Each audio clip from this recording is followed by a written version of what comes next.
Hello, আসসালামু আলাইকুম। Welcome back to my channel. আজকে আরেকটি দাওয়াতের ভিডিও নিয়ে ছোট্ট একটি মিনি ব্লগ নিয়ে চলে আসলাম। কেন জানি এখন আর ভিডিও এডিট করতে ইচ্ছে করে না, অনেক ভিডিও রয়ে গিয়েছে অনেক আগের পরের।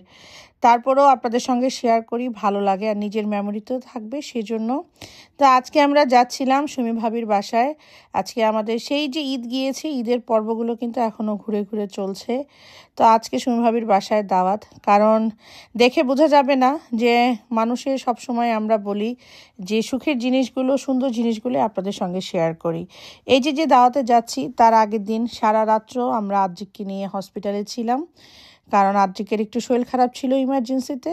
তারপরও সুমি ভাবি এত আয়োজন করেছে, সেজন্য তার মন রক্ষা করার জন্য বিকেলের দিকে সুমি ভাবির বাসায় গিয়েছিলাম। আর তারা আমাদের জন্য না খেয়ে বসেছিল।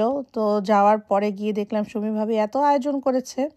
আর আমাদের সব ফ্রেন্ড সার্কেলের খাওয়া তো খুবই মজা। সুমি ভাবির খাওয়ার কথা কি বলবো, তার প্রত্যেকটা আইটেমই ছিল খুবই মজা। সে ভাতের আইটেম থেকে শুরু করে পোলাও, মাংস, রোস্ট, ভর্তা সব কিছুই করেছে, আপনারা দেখতে পাচ্ছেন।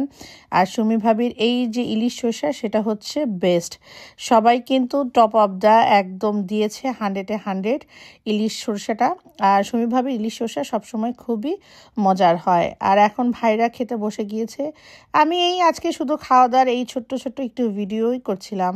আর তাদের আপ্যায়ন, আতিথেয়তা কি আর বলবো। সুমি ভাবির হাজবেন্ড আমাদের ইলিয়াস ভাই, সে আমাদেরকে খুব যত্ন করে সবাইকে বড় বড় ইলিশ মাছ খাওয়া দাওয়া, সে খুব আপ্যায়ন করছিল কিভাবে আমাদেরকে আপ্যায়ন করবে। তো আমরা সবাই মিলে খুবই এনজয় করছিলাম, খাওয়া দাওয়া করছিলাম। তো সবাই মিলেই খাওয়া দাওয়া, আড্ডা, এগুলি একটু ভিডিও করলাম, কারণ এই মেমোরিগুলোই থেকে যাব। আমরা কে কোথায় থাকবো, কখন কোথায় চলে যাব, আমরা আস্তে আস্তে আমাদের বয়সের সঙ্গে সঙ্গে দিনগুলোও শেষ হয়ে যাবে। তো এই মেমোরিগুলো থাকবে, ভালো লাগবে, সেই জন্যই একটু মেমোরি ধরে রাখা। আর এখন খাওয়া দাওয়ার পর্ব শেষে আমরা আবার এখন বিকেলবেলা সনিমে বসছিল, তো সনি আপুকে একটু ভিডিও করে নিলাম। ওরা একদম লাস্ট ব্যাচে বসেছে খাওয়ার জন্য, বসে বসে আড্ডা গল্প করছিলাম।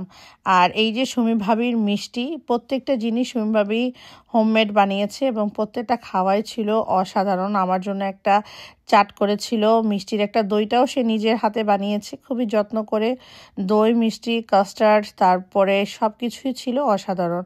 আর আজকে এই খাওয়া দাওয়া করতে করতে, আড্ডা গল্প দিতে দিতেই আমি কিন্তু ভিডিওটা শেষ করব। ওই যে বলেছি ছোট্ট একটু ভিডিও, মিনি ব্লগ আপনাদের সঙ্গে শেয়ার করব। আর এই ছিল আমার আজকের ভিডিও। সবাই ভালো থাকবেন, সুস্থ থাকবেন, আমাদের সব পরিবারের জন্য দোয়া করবেন, আমরা যেন ভালো থাকি, সুস্থ থাকি। এবং আপনাদের জন্য আমার অনেক অনেক দোয়া এবং শুভকামনা রইল। আর সুমি ভাবি, তোমাকে অসংখ্য ধন্যবাদ। আর তোমার মন রক্ষা করার জন্যই আমি সকাল 6:30 পর্যন্ত হসপিটালে থাকার পরেও তোমার দাওয়াতে আমি অ্যাটেন্ড করেছি, তোমাকে ভালোবেসে, তোমার মন রক্ষা করার জন্য। আর তোমাকে অসংখ্য ধন্যবাদ, এত সুন্দর আয়োজন করেছো আমাদের জন্য, সেজন্য তোমাকে অসংখ্য ধন্যবাদ। আবারও দাওয়াত খাবো, দাওয়াত রইল। আজকে এখানেই বিদায় নিচ্ছি। আল্লাহ হাফেজ।